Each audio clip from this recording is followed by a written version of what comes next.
মাত্র পাঁচ সবচেয়ে বড় খবর। হঠাৎ দিনের বেলা নেমে আসবে রাতের মতো অন্ধকার। বিরল সূর্যগ্রহণের সাক্ষী হবে গোটা বিশ্ব।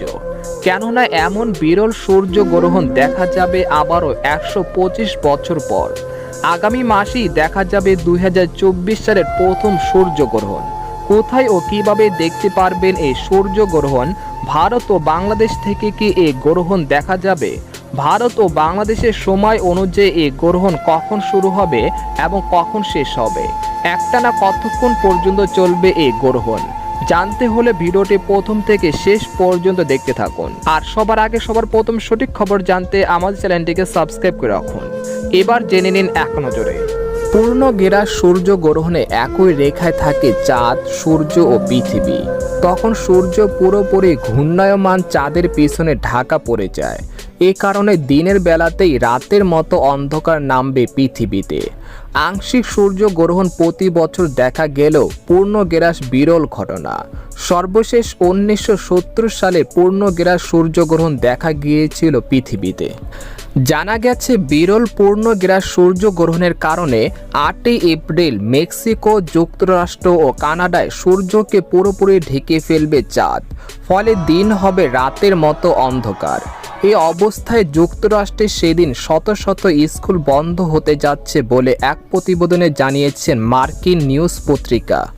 নাসার তরফ থেকে আরও বলা হচ্ছে, আগামী 8 এপ্রিল স্থানীয় সময় বেলা 11টা 7 মেক্সিকোর প্রশান্ত মহাসাগরীয় উপকূলে প্রথম সূর্যগ্রহণ দেখা যাবে।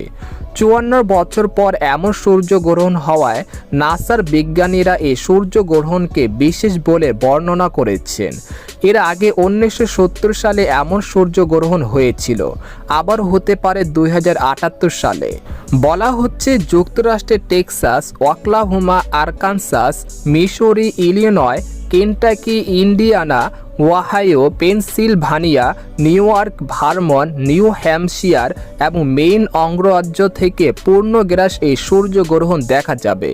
ফলে এসব রাজ্যেই বন্ধ হতে যাচ্ছে স্কুল।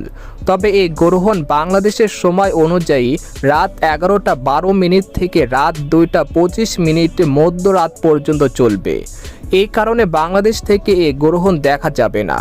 এই সূর্যগ্রহণ মোট সময়কাল 4 ঘন্টা 25 মিনিট স্থায়ী হবে। কোরআন ও হাদিসের আলোকে সূর্যগ্রহণ নিয়ে আমরা জানতে পেরেছি যে চন্দ্র ও সূর্য মহান আল্লাহ তাআলার নিদর্শন সমূহের মধ্যে 2টি নিদর্শন, আর তাতে গ্রহণ লাগা আল্লাহ তাআলার হুকুমেই হয়ে থাকে। তাদের নিজস্ব কোনো শক্তি বা ক্ষমতা নেই। আল্লাহ তাআলার হুকুমের অধীনেই তাদের চলাচল এবং কার্যক্রম। তাতে গ্রহণ লাগলে মুমিন মুসলমানের করণীয় সম্পর্কে সুস্পষ্ট দিক নির্দেশনা দেওয়া হয়েছে। সুতরাং চন্দ্রগ্রহণে এ সময় বেশি বেশি দোয়া করা, তাসবিহ পড়া, তাওবা ইস্তেগফার করা, নামাজ পড়া এবং দান সৎকার আবশ্যক কর্তব্য। তো এই ছিল সূর্যগ্রহণের সর্বশেষ খবর।